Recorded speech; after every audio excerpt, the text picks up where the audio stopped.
하나님의 말씀을 들리게 하라. 요한계시록 4장 강해 하늘 보좌 환상 보고서 24장로와 내 생물은 무엇인가. 요한복음 4장부터 16장 17절까지는 하늘 보좌를 본 환상에 대해서 사도 요한은 기록하고 있습니다. 사도 요한이 직접 하늘 보좌에 올라간 것이 아니라 2절에 보면 성령에 사로잡혀서 환상 중에 간 것으로 기록하고 있습니다. 사도 요한의 몸은 반모섬에 있었고 사도 요한은 영적으로 하늘 보좌에 이끌려 갔다는 것이죠. 4장부터 6장까지의 별칭은 하늘 보좌 환상 보고서라는 별칭이 있습니다. 4장의 내용은 하늘 보좌가 어떤 모습인지 묘사를 하고 있습니다. 특히 생물이라고 표현한 천사적 존재들이 하나님 보좌 주변에 있는 것을 볼 수 있습니다. 이 보좌는 심판의 보좌이기도 합니다. 한 절 한 절 보겠습니다. 1절에 보면 이 일 후에 내가 보니 하늘에 열린 문이 있는데 내가 들어간 바 처음에 내게 말하던 나팔 소리 같은 그 음성이 이르되 이리로 올라오라. 이후에 마땅히 일어날 일들을 내가 내게 보이리라 하시더라. 여기에서 하늘에 열린 문이 있다, 이러한 표현이 있습니다. 이것을 주목해야 하는데요. 하늘 문이 처음 나타난 구절은 창세기 28장 17절에서 야곱이 돌베개를 베고 자다가 하늘과 연결된 사다리를 보았습니다. 그 환상을 본 그곳에서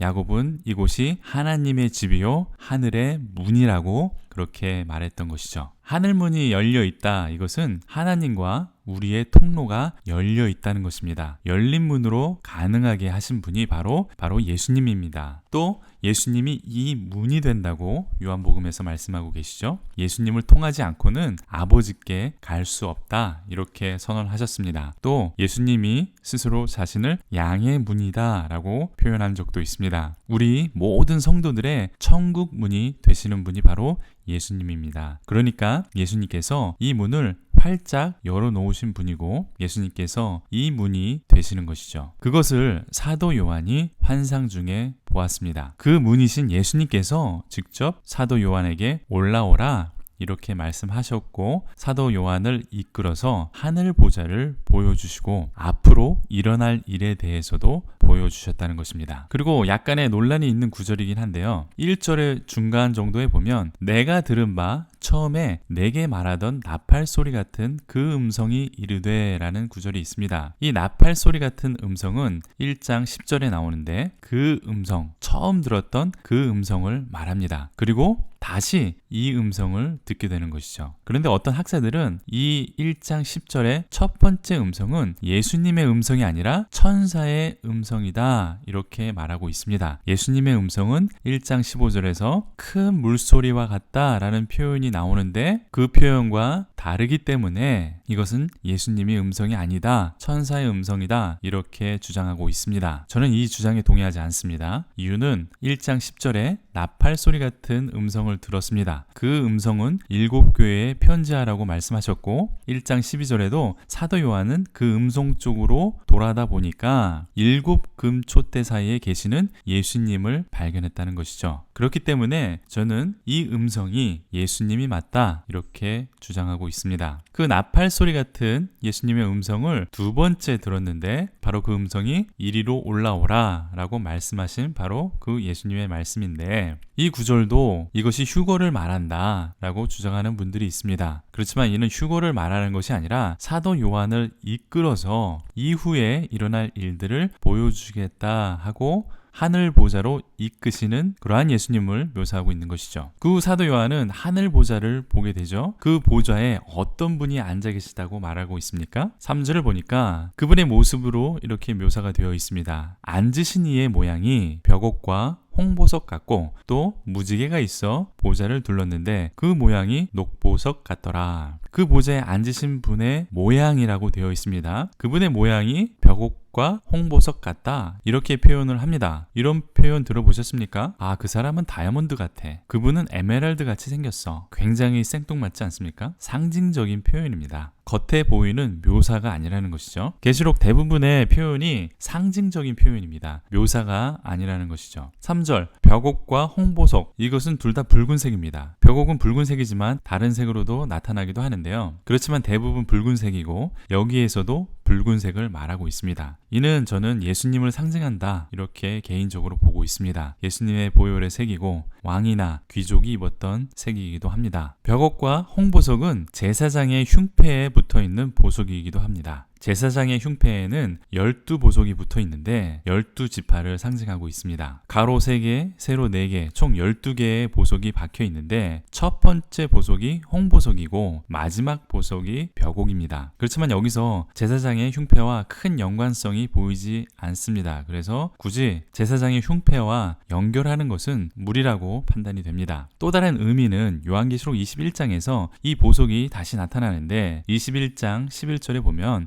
하나님의 영광이 임하는 모습을 이 벽옥으로 묘사를 했습니다. 또 계시록 21장 18절 19절에는 장차 이루어질 새 예루살렘 벽이 벽옥으로 되어 있고 그 새 예루살렘의 기초석이 벽옥으로 시작한다 라고 되어 있습니다. 제 개인적인 의견으로는 붉은 보석은 예수님을 의미하고 상징하는 것으로 보입니다. 말로 다 표현할 수 없는 존귀하고 빛나는 찬란하게 빛나는 붉은 빛에서 나오는 예수님이 느껴진다는 것이죠. 그렇지만 대부분의 학자들은 하나님의 영광으로 묘사하고 있습니다. 3절에는 또 무지개가 있어 보좌에 둘렀는데 그 모양이 녹보석 같더라 라고 되어 있습니다. 이 무지개가 보좌를 둘렀다 라는 표현은 에스겔서 1장 28절에도 나타납니다. 하나님의 보좌에서 광채가 나오는데 무지개 같아 라고 되어 있습니다. 이는 여호와의 영광의 모양이라고 되어 있는데 하나님의 영광을 무지개로 상징하는 것이죠. 그 외에도 무지개를 다르게 해석하는 다양한 의견이 있습니다. 노아의 홍수 때 맺은 언약의 상징물이기 때문에 언약을 상징한다. 그렇지만 이 의견은 물로 세상을 심판하지 않겠다 한 언약의 상징이기 때문에 약간의 문제가 있어 보입니다. 왜냐하면 하나님의 보좌에서는 심판을 이야기하는데 심판하지 않겠다는 언약의 상징이기 때문이죠.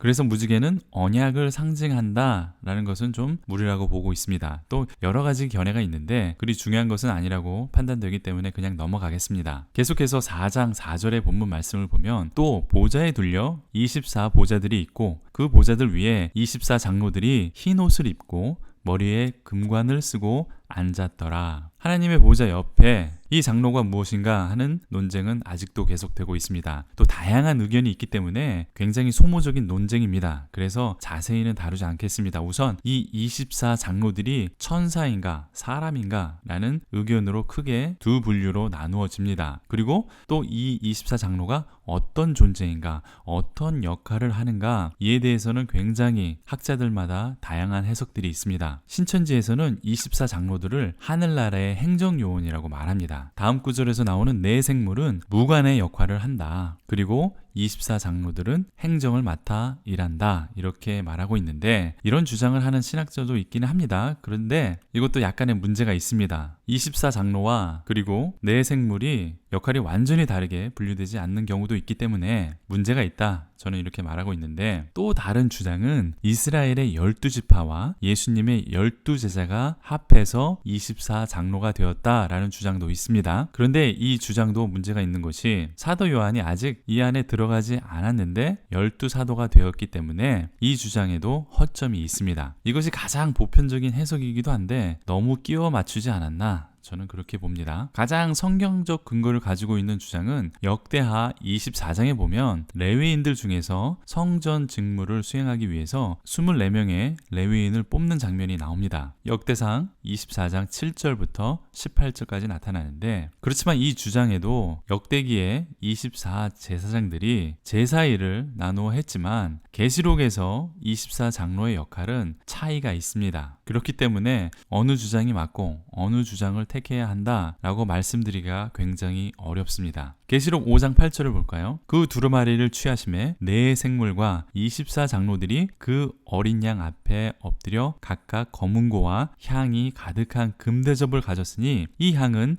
성도들의 기도들이라. 검은고와 즉 하프를 말하는데 하프와 금대접을 가졌습니다. 이 금대접은 성도들의 기도가 담겨진 금대접이고 하나님께 찬양을 드리는 행위가 이루어지고 있습니다. 앞에서 신천지의 주장은 네 생물은 무관이고 24장로는 문관이라고 해서 행정을 한다고 했는데 여기에서는 같은 일을 합니다. 무관과 문관으로 나누어졌다라는 것도 억지 같아 보입니다. 물론 내 생물은 다른 일도 하는데 그것은 나중에 다루겠습니다. 어쨌든 모두 자기 주장이 맞다 그렇게 확고하게 말하고 있지만 누군가 어떤 말을 하건 그것은 추측에 불과합니다. 이것이 결론입니다. 그럼 어떻게 해야 할까요? 있는 그대로 24장로들이 이런 일을 하고 있구나. 그때그때 다루고 보겠습니다. 미리 24장로와 내 생물을 정의하지 않고 이런 일을 하는구나, 이런 존재구나, 그때그때 나타날 때마다 다루는 것이 가장 현명하다고 생각이 됩니다. 이들의 존재가 어떤 존재인지 중요했다면 성경에서 자세하게 설명을 해 주었을 텐데 그렇지 않고 있다는 것입니다. 이 외에도 다른 주장이 한 8가지가 더 있습니다. 그보다 더 있을 수 있겠지만 제가 공부하고 찾은 것은 8가지 정도가 더 있는데 여기에서 시간 낭비하면서 도움도 안 되는 것 붙들고 아는 척 하지는 않겠습니다. 계속해서 볼까요? 4절 후반에 보면 24장로들은 흰 옷을 입었다 이렇게 되어 있습니다. 또 머리에는 금관을 쓰고 있습니다. 흰 옷을 입었던 존재는 14만 4천 명의 이스라엘의 남은 자들이 흰 옷을 입고 있었습니다. 또 예수님도 빛나는 흰 옷을 입고 있었죠. 흰 옷은 정결함과 높은 신분 그리고 죄 없는 거룩한 상태를 말하고 있는 것입니다. 요한계시록에서 옷을 입는 것은 그 존재의 상태를 상징적으로 표현해주고 있습니다. 입는다, 입었다 이러한 단어가 계시록에서는 12번 반복이 됩니다. 계속해서 계시록 4장을 살펴보겠습니다. 5절에 보면 보좌로부터 번개와 음성과 우레소리가 나고 보좌 앞에 켠 등불 7이 있으니 이는 하나님의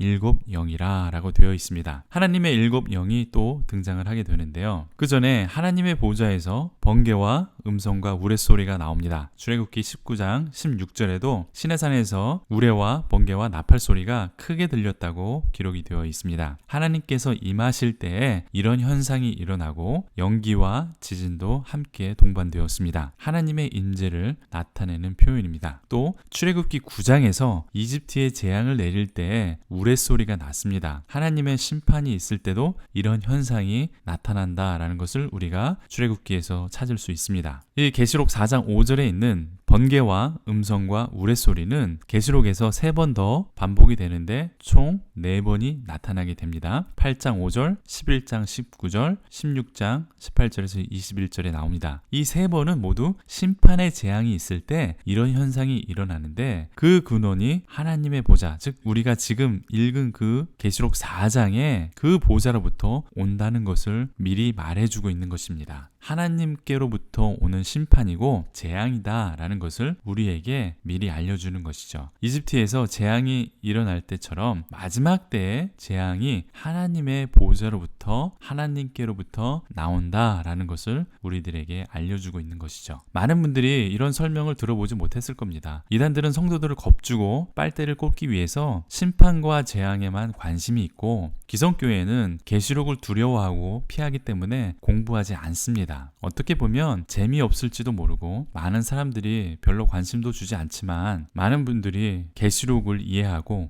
계시록을 통해서 예수님을 만나고 또 나중에 좋은 자료로 남기기 위해서 제가 열심히 공부하면서 영상을 만들고 있습니다. 지금까지 계시록 4장 전반부를 보았습니다. 다음 시간에는 후반부 6절부터 11절까지를 다루겠습니다. 사도 요한은 영적으로 이끌려서 하늘 보좌를 보게 됩니다. 이 하늘 보좌는 붉은 보석 같은 분이 앉아 계셨다 이렇게 말하는데 그분은 바로 하나님 아버지입니다. 그 보좌는 무지개가 둘러져 있습니다. 찬란하게 빛나는 하나님의 보좌를 말해주고 있는 것이죠. 이 보좌 주변에는 24장로와 네 생물이 있습니다. 네 생물은 다음 시간에 자세하게 다루도록 하겠습니다. 많은 계시록 강해는 이 장로와 네 생물이 무엇인지 대단히 많은 관심을 가지고 있습니다. 또 무서운 재앙과 심판에 관심을 갖고 있죠. 하지만 우리는 하나님이 어떤 분이신지 그분께 관심을 가지고 그분을 바라보아야 합니다. 하나님은 보좌에 앉으셔서 세상을 통치하십니다. 그리고 세상을 심판하게 될 것이라고 우리에게 힌트를 주고 있습니다. 보좌에서 번개와 음성과 천둥 소리가 나오는 장면은 하나님께서 임하시는 장면입니다. 그리고 곧 심판이 이루어질 것이라는 것을 우리들에게 암시해주고 있는 것이죠. 그렇지만 우리는 두려워할 것이 없습니다. 우리는 이미 심판을 받지 않을 것이라고 성경은 약속하고 있기 때문입니다. 예수님의 보혈로 우리는 하나님의 자녀가 되었기 때문에 우리는 마지막 심판을 받지 않게 됩니다. 계시록을 통해서 하나님을 만나시고 알아가시고 또 사랑하는 인격적인 관계를 유지하시면 됩니다. 우리도 곧 이 하늘 보좌를 보게 될 것입니다. 예수님께서 오시던지 아니면 우리가 예수님께 가던지 둘 중에 하나는 반드시 일어납니다. 지금은 이 하늘 보좌를 흐릿하게 상상으로만 생각하지만 곧 우리의 두 눈으로 반드시 목격하게 될 것입니다. 아멘. 도움이 되셨습니까? 구독해 주시면 계속해서 예수 중심, 말씀 중심의 강의를 들으실 수 있습니다. 다른 의견이나 질문이 있으시면 댓글을 남겨주십시오. 또 제가 부족해서 많은 분들이 이 영상을 잘 모르고 있습니다. 저 나름대로 잘못된 요한계시록 강의를 올바르게 해석하기 위해서 노력하고 있습니다.